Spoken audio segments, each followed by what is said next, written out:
বন্ধুরা, আমরা জানি গত এক দশক ধরে বিশ্ব জুড়ে ভারতীয় সংস্কৃতি এক নতুন জাগরণের মধ্যে দিয়ে যাচ্ছে। যোগ থেকে শুরু করে আয়ুর্বেদ, আন্তর্জাতিক মঞ্চে নমস্তে থেকে শুরু করে দুবাইয়ের বুকে সুবিশাল মন্দির প্রতিষ্ঠান, এসবই ভারতীয় ঐতিহ্যের বিশ্বজনীন স্বীকৃতি। একই রকম ভাবে মুঘলদের আক্রমণে ধ্বংস হয়ে যাওয়া অযোধ্যার রাম মন্দিরের পুনর্গঠন, কিংবা 885 বছর পর নতুন করে নালন্দা বিশ্ববিদ্যালয়ের প্রতিষ্ঠা আমাদের অতীতের গৌরবকে পুনরুদ্ধার করেছে। আর এবার সেই ধারাবাহিকতা ভারত ও শ্রীলঙ্কার মাঝে সমুদ্রের বুকে দেখা দিয়েছে এক নতুন আশা, এক নতুন রাম সেতু নির্মাণের প্রস্তাব। এটি কেবল একটি সাধারণ সেতু নয়, এটি ইতিহাস, অর্থনীতি এবং ভূ রাজনীতির এক জটিল সমীকরণ। কিন্তু কেন? যে সেতুটি রামায়ণের পৌরাণিক মর্যাদা প্রাপ্ত, সেই প্রাকৃতিক রাম সেতুর উপর দিয়ে কেন ভারত সরকার নতুন প্রযুক্তিতে বা আধুনিক প্রযুক্তিতে নতুন এক কংক্রিটের সেতু তৈরি করতে চাইছে? এই প্রশ্নটি জন্ম দিয়েছে নানা মত আর বিতর্ক। আপনারা দেখছেন অন্তর্বিনা চ্যানেল, আমি রয়েছি আপনাদের সাথে সুমন্ত।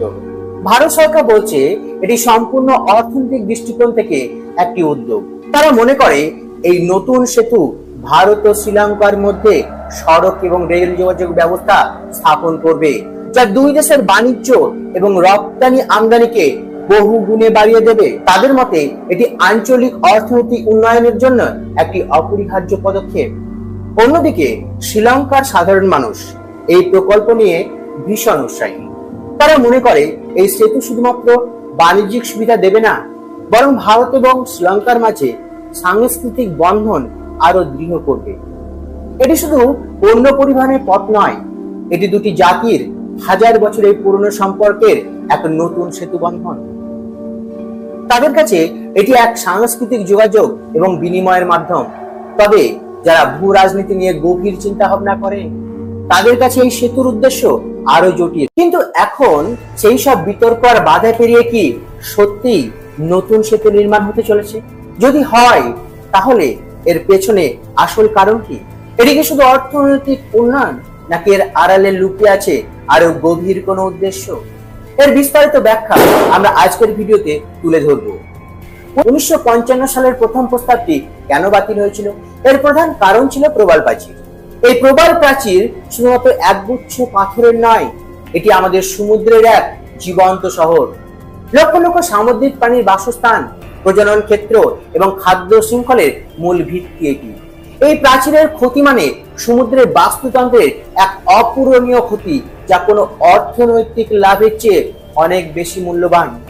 আর এই মূল্যবান প্রাকৃতিক সম্পদকে রক্ষা করার জন্যই সেই সময় শ্রীলঙ্কা সরকার এবং ভারতের পরিবেশবিদরা ঐক্যবদ্ধভাবে সেতু নির্মাণের বিরোধিতা করেছিল।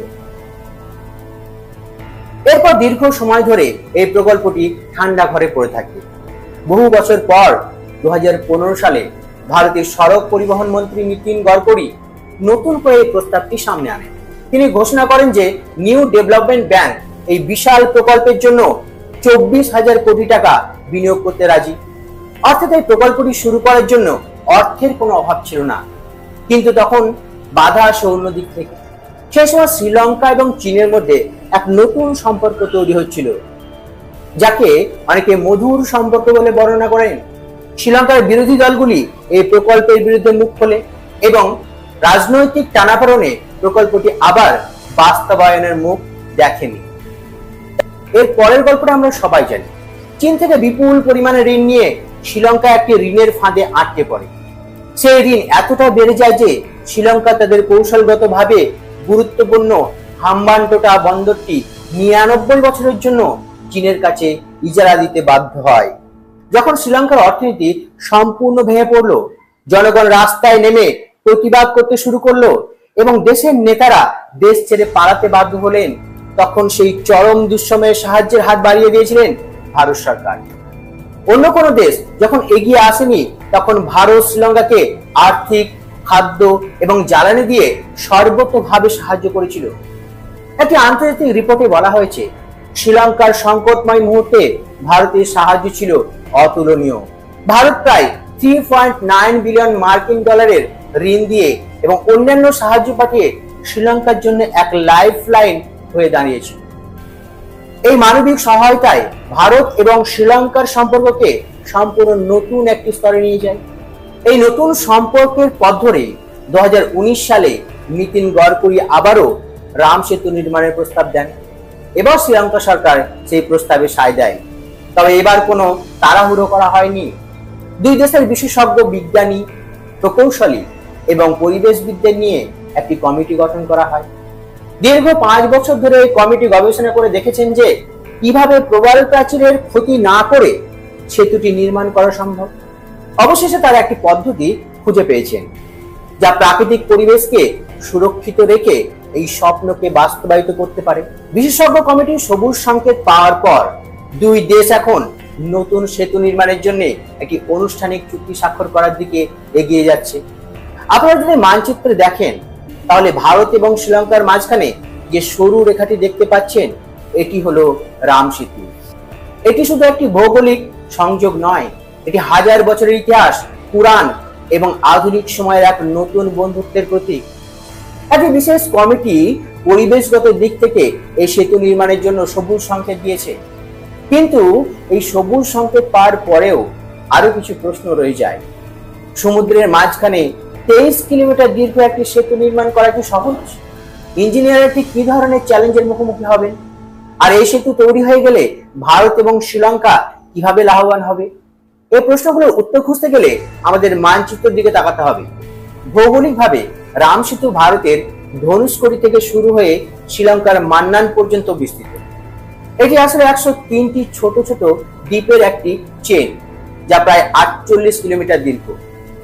এই দ্বীপগুলোর আপনি ধনুকের মতো বাঁকা হয় এর দৈর্ঘ্য এত বেশি। যদি সোজা একটি সেতু তৈরি করা যেত তাহলে দৈর্ঘ্য হতো মাত্র 15 কিলোমিটার।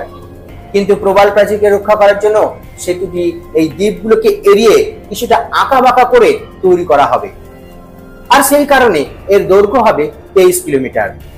এখানে একটি খুবই আকর্ষণীয় তথ্য রয়েছে। ধনুষকোটির কাছে অবস্থিত স্বামী নারায়ণ মন্দিরের রেকর্ড অনুযায়ী 1480 সালের আগে পর্যন্ত এই 103টি দ্বীপই সমুদ্রের উপরে ছিল। অর্থাৎ সেই সময় জলস্তর এত নিচে ছিল যে চাইলে মানুষ এই দ্বীপগুলোর উপর দিয়ে পায়ে হেঁটে ভারত থেকে শ্রীলঙ্কা পর্যন্ত যেতে পারত। কিন্তু পরবর্তী সময়ে এক ভয়াবহ ঘূর্ণিঝড়ের কারণে অধিকাংশ দ্বীপ জলের নিচে তলিয়ে যায় এবং বাকিগুলো অর্ধনিমজ্জিত অবস্থায় থেকে যায়। এর ফলে ভারত এবং শ্রীলঙ্কার মধ্যে সরাসরি স্থল যোগাযোগ ব্যবস্থা বিচ্ছিন্ন হয়ে যায়। এখন এই আধুনিক সেতু এই হারানো সংযোগটিকে আবার ফিরিয়ে আনতে চলেছে। এবার আসে মূল হিসাবে, 23 কিলোমিটার দীর্ঘ এই সেতু তৈরি করতে কতটা খরচ হবে? নিউ ডেভেলপমেন্ট ব্যাংক এই বিশাল প্রকল্পের জন্য সম্পূর্ণ 24,000 কোটি টাকা বিনিয়োগ করতে রাজি হয়েছে। অর্থাৎ এই প্রকল্পের জন্য প্রয়োজনীয় অর্থের দিক থেকে কোনো সমস্যা নেই। সময় কতটা লাগবে? বিশেষজ্ঞরা বলছেন এই বিশাল নির্মাণ কাজ শেষ করতে প্রায় 4 বছর সময় লাগতে পারে। তবে ভারতের সড়ক পরিবহন মন্ত্রী নীতিন গডকরির দ্রুত কাজ করার যে সুনাম রয়েছে তাতে অনেকেই বিশ্বাস করেন যে এই কাজ নির্ধারিত সময়ের আগেই শেষ হয়ে যেতে পারে। রাম সেতু শুধু একটি ঐতিহাসিক বা পৌরাণিক নাম নয়, এটি ভারত ও শ্রীলঙ্কার অর্থনৈতিক, সাংস্কৃতিক এবং ভূ রাজনৈতিক ভবিষ্যতের এক নতুন দিগন্তের প্রতীক। যখন এটি বাস্তবায়িত হবে তখন তা শুধু দুটি দেশকে একত্রিত করবে না, বরং হাজার বছরের পুরনো এক ইতিহাসকে আবার জীবন্ত করে তুলবে। এখন সবচেয়ে বড় প্রশ্ন হলো, এই রাম সেতু নির্মিত হলে ভারত এবং শ্রীলঙ্কা কিভাবে লাভবান হবে? এই সুবিধার তালিকাটি কিন্তু শুধু অর্থনৈতিক লাভে সীমাবদ্ধ নয়, বরং এর গভীরতা আরো অনেক বেশি। প্রথমত, এই সেতু শ্রীলঙ্কার অর্থনীতির জন্য এক নতুন দিগন্ত উন্মোচন করবে। শ্রীলঙ্কা একটি বৌদ্ধ এবং জৈন ধর্মাবলম্বী আধুনিক দেশ। তাদের অধিকাংশ তীর্থস্থান ভারতের, বিশেষ করে ভারতের উত্তরাঞ্চল এবং অন্যান্য স্থানে অবস্থিত। বর্তমানে শ্রীলঙ্কার তীর্থযাত্রীদের ভারতে আসতে হলে আকাশপথের উপর নির্ভর করতে হয়, যার খরচ অনেক বেশি। যদি রাম সেতুর মাধ্যমে সড়ক ও রেল যোগাযোগ স্থাপিত হয় তবে শ্রীলঙ্কা থেকে আরো বেশি সংখ্যক পর্যটক এবং তীর্থযাত্রী ভারতে আসতে পারবে। এর ফলে ভারতের অর্থনীতিতে যেমন অতিরিক্ত আয় হবে, তেমনি শ্রীলঙ্কার মানুষেরা সহজে তাদের ধর্মীয় স্থানগুলি যেতে পারবে। একইভাবে ভারত থেকেও প্রচুর পর্যটক কিন্তু শ্রীলঙ্কায় যায়, শ্রীলঙ্কার প্রাকৃতিক সৌন্দর্য খুবই সুন্দর। সেখানে অনেক মা সীতার অনেক স্মৃতি রয়েছে, শ্রীরামচন্দ্রের অনেক স্মৃতি সেখানে জড়িয়ে রয়েছে। তো সেই সবগুলো দেখতে ভারতীয়রা যায়, তাদেরও সুবিধা হবে। বিশেষজ্ঞরা মনে করেন যদি সড়ক এবং রেল যোগাযোগ সহজ হয় তবে ভারতীয় পর্যটকের সংখ্যা 5 থেকে 6 গুণ পর্যন্ত বেড়ে যাবে, যা শ্রীলঙ্কার অর্থনীতিতে বিপুল পরিমাণে বৈদেশিক মুদ্রা নিয়ে আসবে। এর জন্য সবচেয়ে বড় অর্থনৈতিক সুবিধাটি হলো আমদানির ক্ষেত্রে। ভারতে 12টি বন্দর থাকলেও তাদের অধিকাংশ গভীর সমুদ্রের বন্দর নয়। এর ফলে বড় বড় জাহাজগুলি সরাসরি ভারতীয় বন্দরে ভিড়তে পারে না। আমাদের প্রায় শ্রীলঙ্কার কলম্বো বন্দরে বড় জাহাজ থেকে মালপত্র নামিয়ে ছোট জাহাজে করে ভারতে আনতে হয়, যার খরচ অনেক বেশি হয়। রাম সেতু নির্মিত হলে কলম্বো বন্দরে আসা বড় বড় জাহাজ থেকে সরাসরি রেল বা সড়কের মাধ্যমে মালপত্র ভারতে আনা যাবে। এতে একদিকে যেমন আমদানিকৃত পণ্যের খরচ অনেক কমে যাবে, তেমনি দেশের ভেতরে মুদ্রাস্ফীতিও নিয়ন্ত্রণে আসবে। এই সেতু শুধু বাণিজ্যিক পণ্য পরিবহন করবে না, বরং দুটি দেশের মানুষের মধ্যে সামাজিক এবং সাংস্কৃতিক মেলবন্ধন তৈরি করবে। যাতায়াত সহজ হলে বন্ধুত্ব সম্পর্ক দৃঢ় হবে, ব্যবসা বাণিজ্য বৃদ্ধি পাবে এবং সাংস্কৃতিক আদান প্রদান আরো গভীর হবে।